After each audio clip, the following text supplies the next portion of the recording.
Bonjour à tous et bienvenue dans cette nouvelle édition du Grand JT des Territoires. Voici tout de suite les titres de l'actualité de ce journal.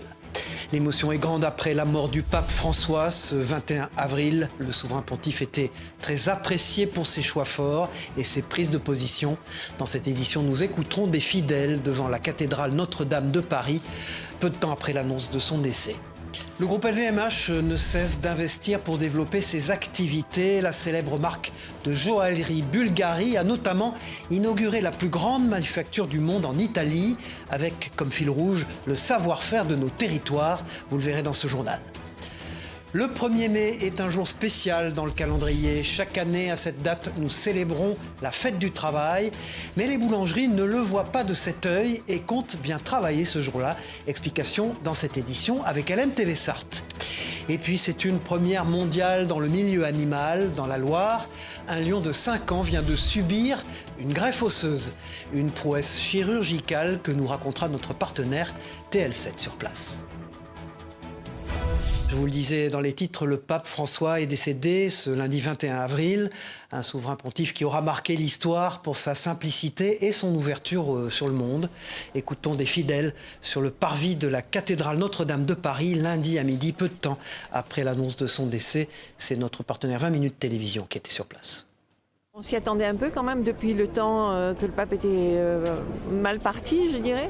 Mais c'est bien qu'il soit parti pour Pâques. Quelles que soient ses origines, quelle que soit sa couleur, qu'il soit ferme. Qu'il soit ferme dans la chrétienté et dans la défense de la chrétienté et des chrétiens d'Orient. Parce qu'aujourd'hui, on pourrait penser aussi aux chrétiens d'Orient. Ça peut être un pape africain, ce serait très bien. Un pape asiatique aussi, pourquoi pas. Et puis un pape européen, bien sûr. Pourquoi pas un autre homme d'un autre continent, bien sûr, oui. Africain, pourquoi pas. Il y a beaucoup de catholiques en Afrique aussi. Donc c'est un pape qui fait son job, si je puis dire, et qui soit à l'image des croyants, de ce qu'ils ont envie, de ce qu'ils veulent pour leur religion.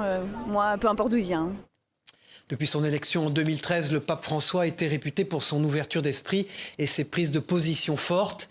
Il avait notamment refusé l'invitation du président de la République pour la réouverture de la cathédrale Notre-Dame de Paris. Il avait préféré se rendre en Corse, à Ajaccio, le 9 décembre dernier. Un choix fort que les Corses n'oublieront jamais. Des réactions proposées par Télépaïsé qui était sur place lors de la visite du pape. C'est pas anodin, un pape qui fait un déplacement. On sait que sur le territoire français, c'est son 3e. Il a choisi Ajaccio.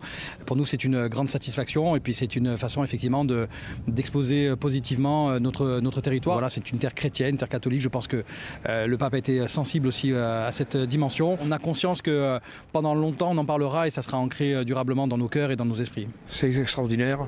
Un pape, un cœur en or. C'est un homme qui aime la tolérance, qui est contre les racistes, et ça j'apprécie beaucoup. Sur le plan religieux, pour moi, étant catholique pratiquant, c'est quelque chose de, on va dire, d'ordre du commun, surtout en Corse. Et sur le plan même historique et sur le plan, des faits, c'est aussi important, même pour les non-croyants. Ça reste un chef d'État, c'est lié aux traditions catholiques et chrétiennes, donc voilà, c'est juste sublime et magnifique. Je suis très émue d'avoir vu le pape avec toute ma famille.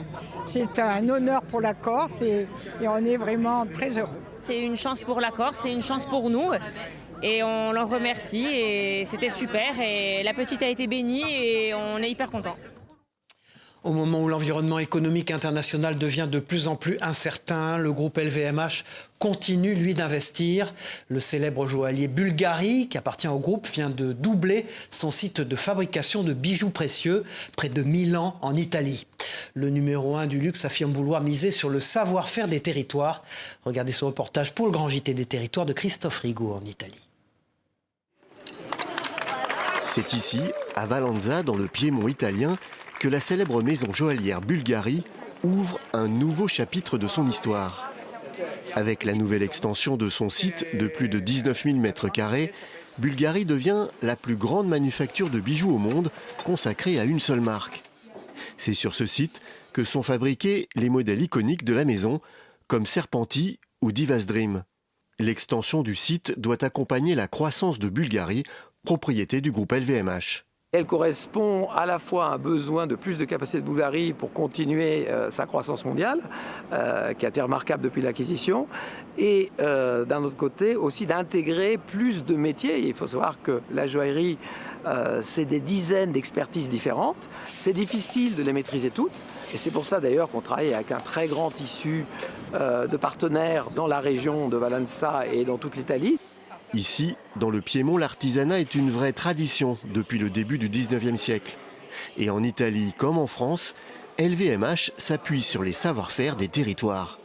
Si vous voulez, la joaillerie dont on parle aujourd'hui, il y a un des stades qui est ici, dans le Piémont, il y en a un qui est autour de Vicenza et un autre en Toscane. Si vous voulez de tannerie, c'est plutôt en Toscane qui se passe.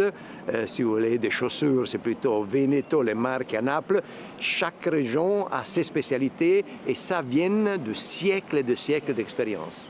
L'agrandissement de la manufacture va aussi permettre de développer l'ensemble de l'économie locale. Je dois dire que l'investissement d'aujourd'hui de la part de Bulgarie et dans cette région est quelque chose d'important parce qu'il intervient dans un moment historique où l'on connaît des tensions géopolitiques et cela constitue donc un signal très fort pour les habitants. La transmission des savoir-faire est également une priorité. Au sein de la manufacture, une académie a été créée, mais aussi une école, la Scuola, qui proposera aux futurs artisans des formations professionnelles en orfèvrerie et en sertissage de pierres précieuses. Et c'est un parcours total de 12 plus 6 mois, donc 18 mois, qui font, je dirais, d'un débutant qui ne connaît rien à la joaillerie, un joaillier qui peut commencer à faire de la joaillerie précieuse assez simple, qui est le début d'un voyage magnifique qui, un jour, on espère, le portera à Rome pour faire de la haute joaillerie. L'agrandissement de la manufacture Bulgarie doit permettre de doubler la capacité de production d'ici 2029 et créer ainsi plus de 500 nouveaux emplois sur le site. Alors que les taxes douanières mises en place par Donald Trump redistribuent les cartes de l'économie mondiale, quelles sont les conséquences de cette instabilité des marchés financiers? Réponse avec Via Occitanie qui a rencontré des entreprises aux activités diverses.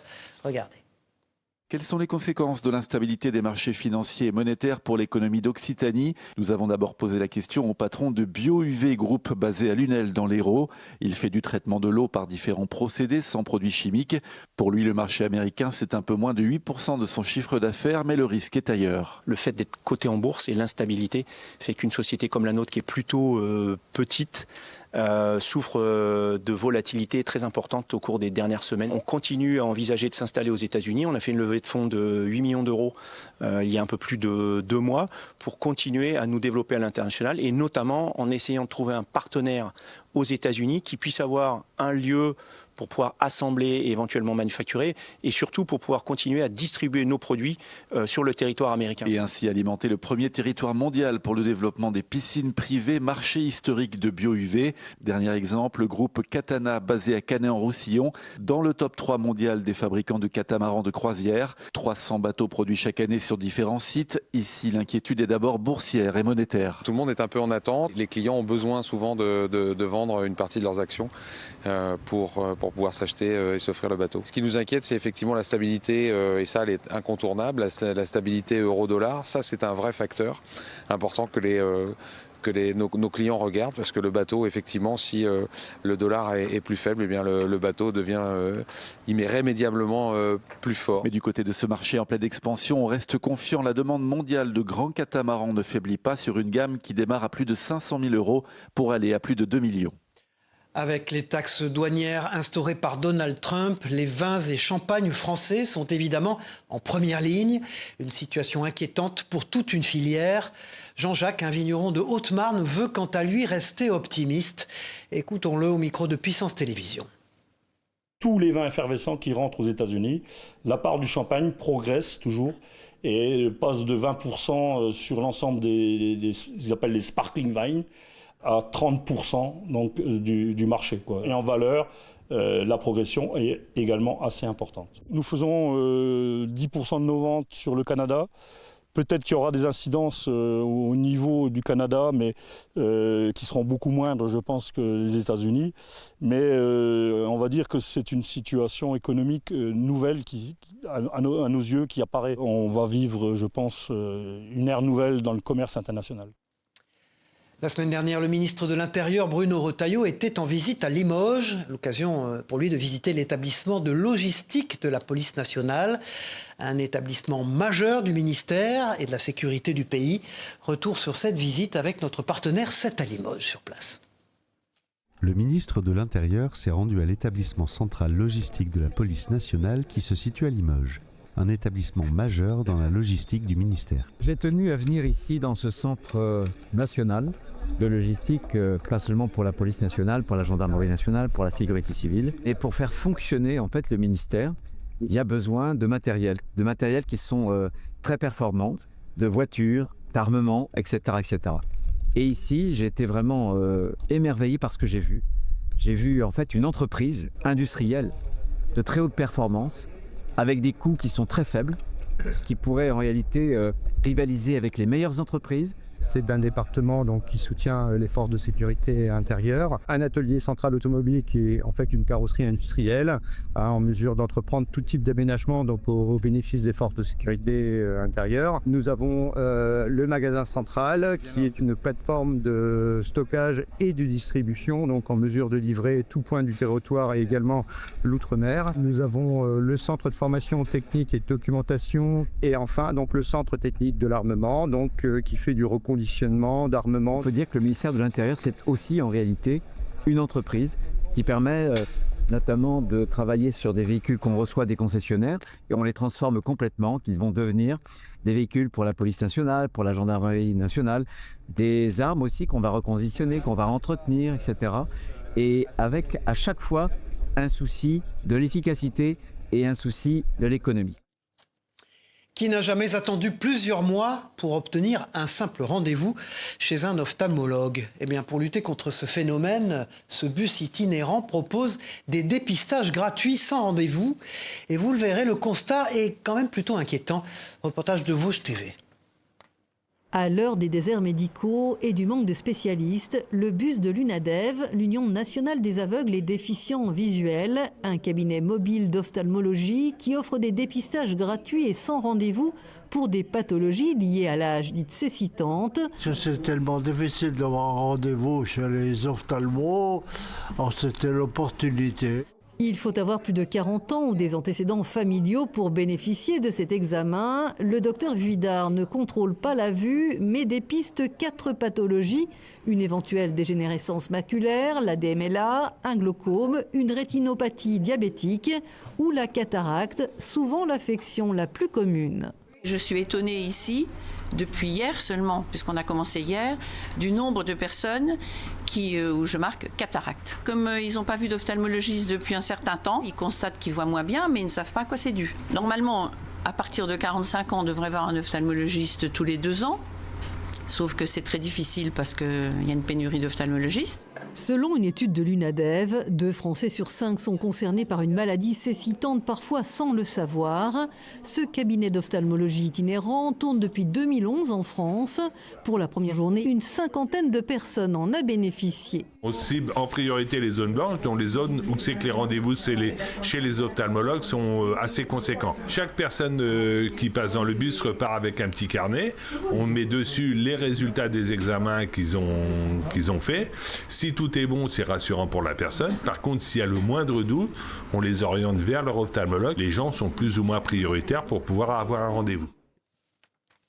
Le 1er mai est un jour spécial. Ce jour férié célèbre la fête du travail, chacun le sait. Cependant, l'an dernier, certains boulangers se sont fait verbaliser pour avoir fait travailler leurs salariés. En Sarthe, la Fédération des boulangers-pâtissiers réagit et demande des assouplissements de la loi. Reportage de LMTV Sarthe sur place. Anthony Piton. Cette année, le 1er mai a un goût amer chez les artisans boulangers. Depuis une série de verbalisations en Vendée l'an dernier, l'ouverture des boulangeries, ce jour-là, est incertaine. On pensait tous que depuis des années, en fait, il y avait une lettre du ministre du Travail qui date d'une vingtaine d'années, qui nous permettait de faire venir nos salariés. Donc on pensait que voilà, on avait une dérogation. Et effectivement, l'année dernière, en Vendée, on s'est bien rendu compte que vous n'avez pas partie des privilégiés qui pouvaient travailler le 1er mai. Car la loi prévoit une interdiction de faire travailler les salariés le jour de la fête du travail. Les boulangers ne font pas exception. et s'expose à une amende pouvant aller jusqu'à 1 500 € par salarié. Là où nous on demande de faire attention, c'est que y a certaines chaînes de boulangerie de rond-point qui elles sont sous le code de la restauration rapide et du coup elles sont pas soumises aux mêmes règles. Et c'est là où on trouve que la concurrence elle est pas loyale. Pour éviter de perdre du chiffre d'affaires, la Fédération des boulangers de la Sarthe réclame donc un assouplissement de la loi. Sa volonté, pouvoir faire travailler ses salariés tous les jours fériés en les payant double. En attendant, le pain du 1er mai pourrait bien rester au placard.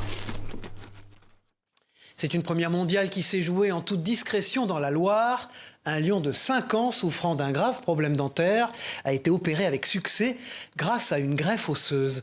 Une prouesse chirurgicale inédite, vous allez le voir, que nous raconte TL7 sur place. Yembe endormi, direction le laboratoire vétérinaire transformé en bloc opératoire.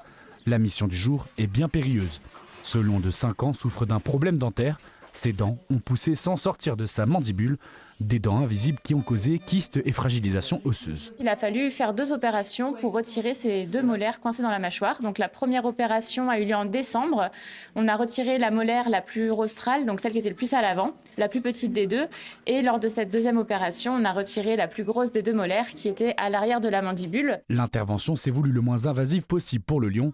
Un trou plus petit qu'une pièce de 2 € a permis de retirer la molaire cassée en morceaux avant de recevoir une greffe osseuse. Le fait de retirer ces molaires crée un énorme vide et en plus de ça, le fait qu'elles soient coincées avait créé des kystes. Donc on avait déjà beaucoup de vide dans la mâchoire.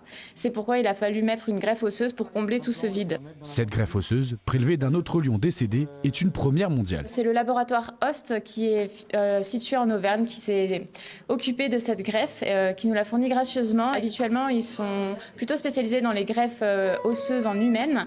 Et là, c'était une première pour eux également de préparer cette allogreffe pour un lion. Depuis, Yembe récupère sereinement. Antibiotiques, anti-inflammatoires et antidouleurs lui ont été prescrits, ainsi qu'un repas sans eau. Tout est mis en place pour qu'il se rétablisse sans gêne et sans qu'il ne touche à ses points de suture. Un lion déjà apaisé et un pas de géant pour la chirurgie vétérinaire. Yembe pourra bientôt à nouveau croquer la vie à pleines dents. À l'occasion de la réouverture de la station spatiale Mir, à la Cité de l'Espace de Toulouse, la Dépêche du Midi nous fait visiter l'appareil. Et qui de mieux que Claudie Aigneret pour nous présenter cet engin, elle qui a été la première astronaute française à aller dans l'espace. Regardez. L'amarrage avec la station Mir, ça a été un moment assez intense parce qu'on arrive avec notre vaisseau Soyouz et dans le périscope du vaisseau Soyouz, il y a la station qui grossit au fur et à mesure où on s'en approche, avec des panneaux solaires. C'était multimodulaire, la station Mir à l'époque. Donc on a vraiment l'impression d'être dans un film de science-fiction. Dans une station, par exemple, un mur comme ça n'existe pas. Il y a des velcro partout, des choses, des appareils photo qui sont mis en place. Il y a du bruit qu'on entend parce qu'il y a les ventilateurs qui marchent. C'est une maison qui vit, et une maison où il y a déjà eu beaucoup de vie qui est passée par là. La semaine dernière, c'était Luc Ferry qui était l'invité de Face au territoire sur TV5 Monde avec la presse quotidienne régionale. L'ancien ministre de l'Éducation et philosophe a notamment évoqué l'intelligence artificielle, lui qui a été félicité pour son nouveau livre par Barack Obama, l'ex-président des États-Unis. Ou presque, écoutons-le. On a la chance d'avoir une réaction de Barack Obama qui a lu votre livre, qui a trouvé votre livre absolument formidable. Mais qu'est-ce que vous me faites là ? Et donc, je voudrais que vous passiez à l'antenne pour nos téléspectateurs la réaction de Barack Obama à vos œuvres, celle de Grand Remplacement ou Complémentarité, votre livre aux éditions de l'Observatoire. Dear Luc Ferry, I'd like to congratulate you on your enlightening book, La frénésie du bonheur. Your analysis of societal evolution and the change in our quest for happiness is not only insightful, but essential to understanding our times. Bravo for this remarkable work. See you soon. Barack Obama vous félicite. Évidemment, oui, voilà. C'est de l'intelligence artificielle et on peut faire ça avec Vladimir Poutine. Oui, je l'ai avec Zuckerberg, je l'ai avec Emmanuel Macron, voilà. Alors, ce qui est drôle, c'est que j'avais mis ça sur LinkedIn, sur le seul réseau social où je sois encore, et donc j'ai reçu, en gros, 90% des gens ont cru que c'était vrai. Et ça se termine par See you soon, c'est très chic le See you soon. À bientôt mon petit Luc, voilà. Mais évidemment c'est une blague. J'ai le même par Emmanuel Macron, j'ai le même par Zuckerberg, voilà. C'est très facile à faire et c'est ça. Alors ça c'est marrant, ouais. Mais encore une fois, on peut utiliser ces deepfakes pour ruiner la réputation de quelqu'un et foutre sa vie en l'air.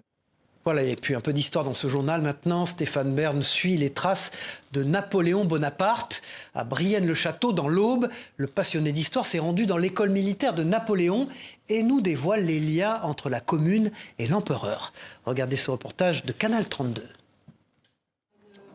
C'est un passionné d'histoire pour le moins emblématique qui traversait le musée Napoléon de Brienne-le-Château. Le musée de Brienne-le-Château est un musée d'abord superbement refait avec de très belles collections qui nous inspirent tous parce qu'évidemment dans les écoles royales et militaires elles sont connues parce que Napoléon y a fait ses classes et on est tous très jaloux. Les 12 collèges ou écoles, on est très jaloux parce que c'est à Brienne que Napoléon est venu alors qu'il était admis un peu partout. Un lien avec Napoléon Bonaparte sur lequel la commune a choisi de capitaliser en préservant les murs de l'ancienne école militaire et en y érigeant un musée en 1969. Quand il arrive ici à Brienne, Napoléon il a 10 ans, c'est un jeune gamin et puis il va se former l'esprit ici pour terminer jeune adulte à sa sortie de l'école militaire. Il va revenir une seconde fois donc en 1805, donc pour le coup, c'est un passage anecdotique mais important pour la ville ici, puisqu'en fait, il est à Troyes et il choisit de faire le détour par Brienne pour revoir la ville. Et enfin, son troisième et dernier passage, c'est un petit peu la fin, c'est même le début de la fin, puisque c'est le 29 janvier 1814. Et cette fois-ci, eh bien, Napoléon va combattre dans la ville l'armée prussienne qui est installée. Créée à l'initiative de Stéphane Bern en 2022 pour promouvoir le patrimoine, l'association des anciennes écoles royales et militaires regroupe 12 sites historiques dont Brienne-le-Château. Pour marquer le coup, la commune organisait en parallèle de l'Assemblée générale une série d'animations. C'est drôle parce qu'il m'arrive souvent de parler de Brienne et tout le monde ne sait pas que Napoléon y a fait ses classes. C'est quand même incroyable. C'est quand même le personnage le plus emblématique, l'un des plus emblématiques de notre histoire. Donc vous voyez, encore du chemin à parcourir. Et on est là pour avancer tous ensemble. Ce qui est formidable avec la mise en réseau de toutes les anciennes écoles royales et militaires, eh bien, c'est justement la possibilité d'augmenter le public, d'intéresser, de comprendre et de transmettre ce qu'a été ce moment particulier de notre histoire. Chaque année, le musée Napoléon accueille près de 8000 visiteurs. Et puis, connaissez-vous vraiment la signification des signes de main des chefs d'orchestre ? Son rôle est de coordonner des instrumentistes grâce à des gestes très particuliers. Découvrons-les, ce sont des secrets de ce métier grâce à ce reportage de 8 Montblanc. Regardez. Des mains qui virevoltent au rythme de la musique et des gestes précis. Mais justement, à quoi correspondent-ils ? Donc simplement, si je veux les faire partir, je fais comme ça.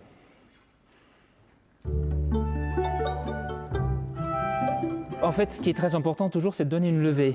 Après, je peux demander de jouer plus fort.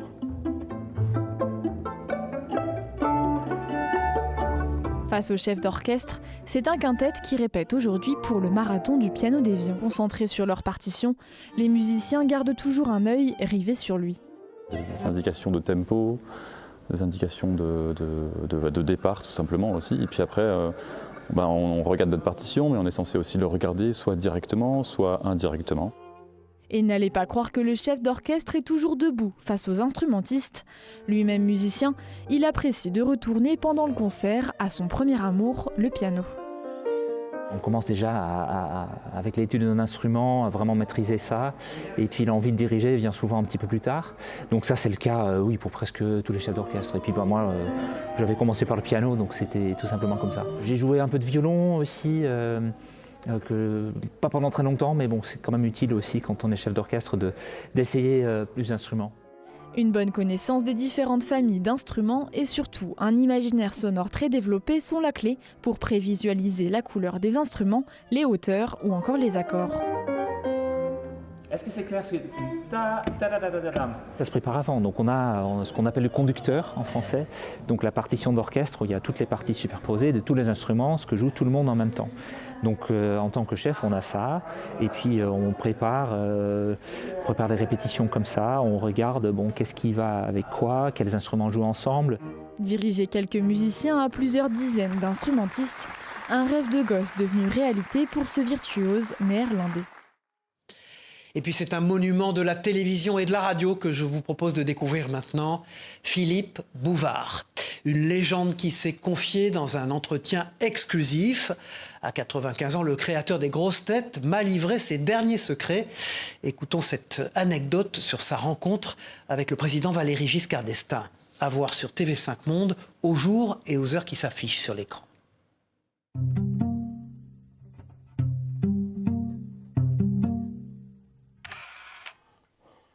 Oh, ben Valéry Giscard d'Estaing, c'est un très mauvais souvenir.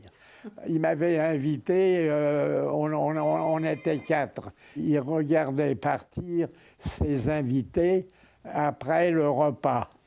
Or, à l'époque, je roulais grand train à bord d'une Rolls-Royce, conduite par un chauffeur à casquette. Ben, il a fait ce que n'importe quel Giscard d'Estaing aurait fait. Il a demandé un contrôle fiscal.